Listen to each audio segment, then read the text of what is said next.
বন্ধুরা, আমাদের পরীক্ষাতে কিন্তু আহমেদাবাদ প্লেন ক্র্যাশ এই বিষয়টা নিয়ে এবারের পরীক্ষাতে আসার সম্ভাবনা কিন্তু প্রবল রয়েছে।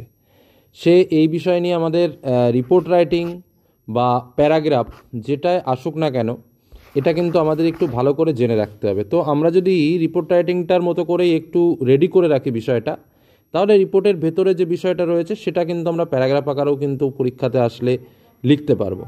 তো চলো আমরা এই আহমেদাবাদ প্লেন ক্র্যাশ সম্পর্কে কীভাবে কি রিপোর্ট আসলে কীভাবে কি লিখবো বা তার ডিটেলসটা একটু জেনে নিই। তো স্বাভাবিকভাবে আহমেদাবাদ প্লেন ক্র্যাশ লিখবো। ডেটটা কবে, এই ডেটটা কিন্তু আমাদের একটু মনে রাখা দরকার, যেটা 12ই জুন 2025 সালে কিন্তু ঘটনাটি ঘটেছিল। তো স্বাভাবিকভাবে বাই স্টাফ রিপোর্টার এভাবে লিখে আমরা রিপোর্টটা লিখবো। কী লিখবো? A tragic plane crash occurred in Ahmedabad on 12th June 2025। একদম সিম্পলভাবে লেখা। The passenger aircraft Air India flight 171 was on its way to London when the accident took place. ঠিক আছে?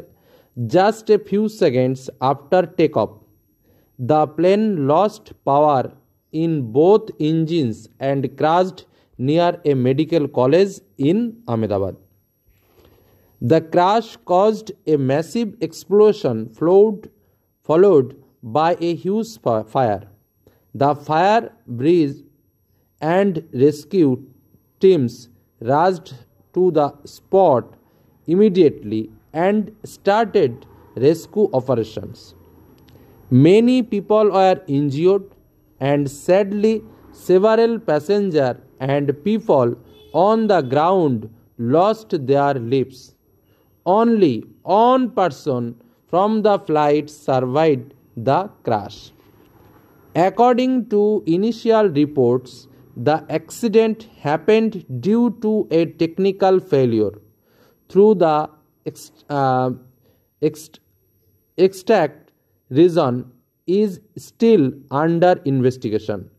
The government has ordered a high-level inquiry to find out the real cause of the disaster.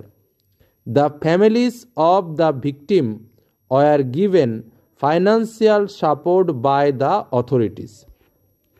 The whole nation was deeply shocked and saddened by the tragic event. People offered prayers for the departed souls and expressed their sympathy to the bereaved families. তো একদম সহজ ভাষায় এই মর্মান্তিক দুর্ঘটনার report writing বা paragraph writing যেটাই আসুক, তোমরা কিন্তু এটা লিখতে পারো এবং খুব সহজসাধ্য ভাষার মধ্যে কিন্তু এটা নোটস করা রয়েছে। তোমরা প্রয়োজনে এটাকে একটুখানি নোটস করে নাও এবং খুব ভালো করে রেডি করো, কারণ পরীক্ষাতে কিন্তু খুবই ইম্পর্ট্যান্ট এই বিষয়টা। ঠিক আছে, এটুকু বললাম। আর এই নোটসটা প্রয়োজনে একটু নোটস করে রাখো, খুব উপকারে কাজে লাগবে, এটুকু বললাম। ধন্যবাদ।